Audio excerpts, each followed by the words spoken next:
یہ جملے جیسے ہی جناب عابس ابن شاکری نے کہے ہیں تو اب یہاں پر جناب حبیب بن مظاہر کا جو جملہ مشہور ہے، اور ایک جملہ کہتے ہیں کہ رحمک اللہ قد قضیت ما فی نفسک، جناب حبیب کہتے ہیں کہ اے عابس ابن ابی شبیب شاکری، اللہ کی رحمت تم کو ڈھانپ لے، یعنی اللہ کی رحمت تم پر سایہ کر لے، تم نے اس چیز کا حق ادا کر دیا جو تمہارے دل میں تھا۔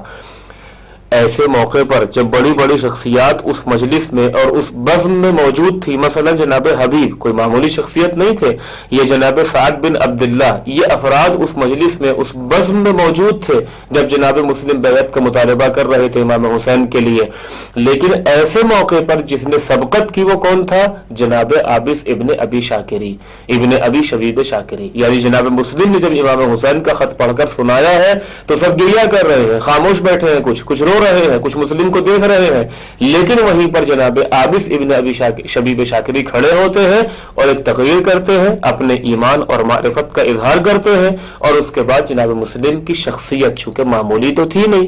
امام وقت نے، امام حسین نے اپنا سفیر ان کو بنا کر بھیجا ہے، تو جناب عابس ابن ابی شبیب شاکری جناب مسلم کو بھی کچھ اشارے اور کنائے میں بتانا چاہتے ہیں۔ یعنی اس تقریر میں اگر غور کیا جائے تو اگرچہ تقریر مختصر ہے،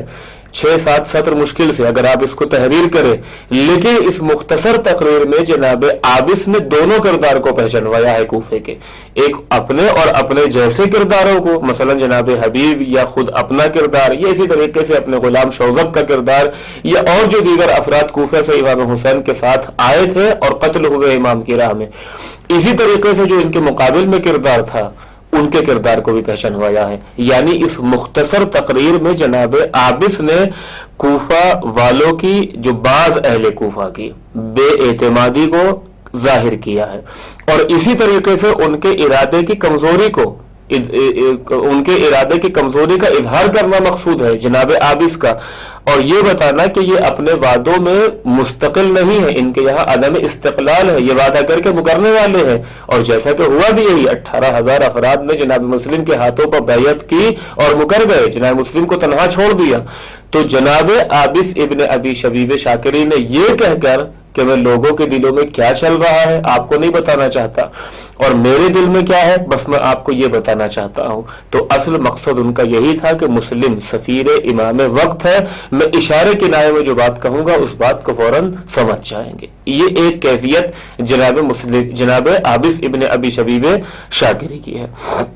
یعنی اپنے وفا کو ظاہر کیا کہ میں آپ کا وفادار ہوں، اور جو بعض بے اعتماد اور عدم استقلال والے افراد موجود تھے ان کے ارادے کی کمزوری کو بھی ظاہر کیا۔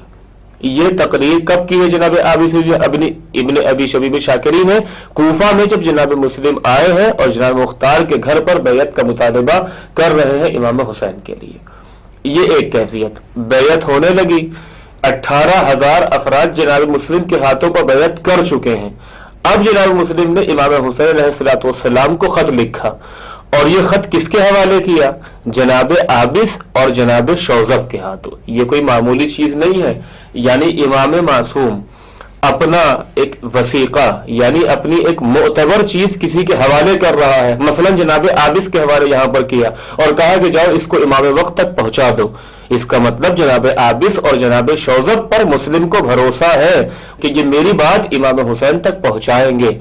جناب عابس اور جناب شوذب یہ خط جناب مسلم کا امام حسین کی طرف لے کر چلے ہیں، اور کربلا پہنچنے سے پہلے ہی امام حسین سے ملحق ہو گئے، یعنی مل گئے، اور خط جناب مسلم کا امام حسین تک پہنچا دیا۔ ادھر امام حسین کوفے کے حالات سے بہرحال آگاہ ہو رہے تھے، طبیعی اسباب سے یا غیر طبیعی اسباب کے ذریعے، جیسے بھی علم امامت سے بہرحال امام آگاہ تھے۔ خط لے لیا، جناب عابس اور جناب شوذب اگر چاہتے تو جناب مسلم کا خط امام حسین کو دے چکے تھے، اپنا فریضہ ادا کر چکے تھے، اپنا یہ فریضہ ادا کر کے واپس ہو جاتے، امام سے جدا ہو جاتے، ایک بہانہ بھی ان کے پاس تھا کہ نہیں۔ یہ وہ اصحاب ہے کہ جن کے بارے میں ابھی کچھ دیر کے بعد، کچھ دنوں کے بعد امام حسین کیا کہیں گے؟ انی لا اعلم اصحابا اوفا من اصحابی، کہ جیسے اصحاب میرے ایسے کسی کے نہیں ہیں۔ تو اب جناب عابس ابن ابی شبیب شاکری اور جناب شوذب نے امام حسین کو خط تو دے دیا جناب مسلم کا، لیکن اب امام حسین سے جدا نہیں ہوئے ہیں، چونکہ یہ دونوں وفادار اس بات کو جانتے ہیں کہ اس وقت جو امام اور منصوص من اللہ خلیفہ ہے وہ امام حسین ہے۔ اگر امام حسین کوفہ جاتے ہیں تو ہم ان کے ساتھ چلے جائیں گے، کوفے کے علاوہ کہیں اور جاتے تو بھی ہم امام حسین کے ساتھ چلے جائیں گے، چونکہ امام وقت کے ساتھ ابھی ہم فی الحال ہیں، لہذا ان سے الگ ہونا مناسب نہیں ہے۔ یہ معرفت کا اقدام تھا،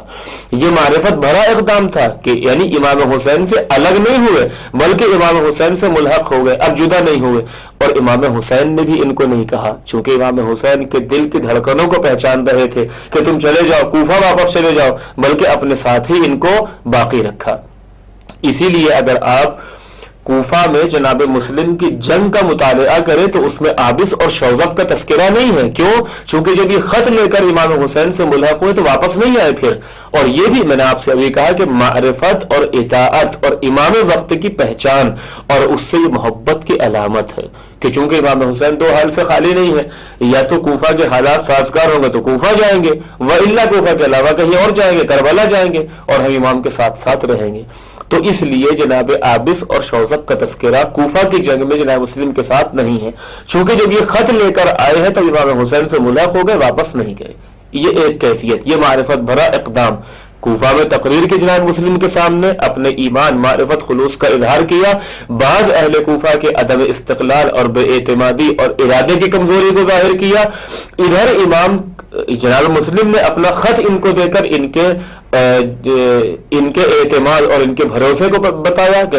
عابس اور شوذب کوئی معمولی شخصیت نہیں ہے۔ پھر جب یہ امام سے آ کر مل گئے تو امام سے ان کا جدا نہ ہونا یہ ایک اور علامت ہے کہ کتنی محبت ان کو امام سے تھی اور امام وقت کی معرفت کتنی تھی۔ یہ ایک منزل تھی،